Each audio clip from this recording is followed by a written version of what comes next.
Hi guys, good evening. Welcome back to my channel again if you're watching this in Pearl TV, and welcome back to my FB page if you are watching this in Pearl TV Official. And in this video, ay share ko lamang sa inyo ang aking niluto ngayong gabi. Ayan guys.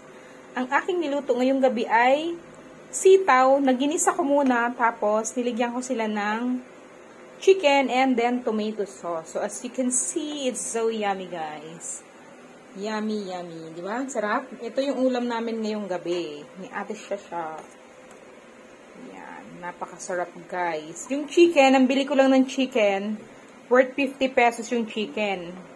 And then yung sitaw, only worth 16 pesos. So, di ba? Mura na. Tapos, all you need to have is sibuyas, bawang, kamatis. Tapos, half of the Knorr cubes. Ayan. So, very cheap, diba? Pwede na. Yung tomato sauce, I don't like. Yung tomato sauce, hindi ko naman inubos. Yung tomato sauce, I think that's 34 pesos. I just use 1/3 of the pouch, okay?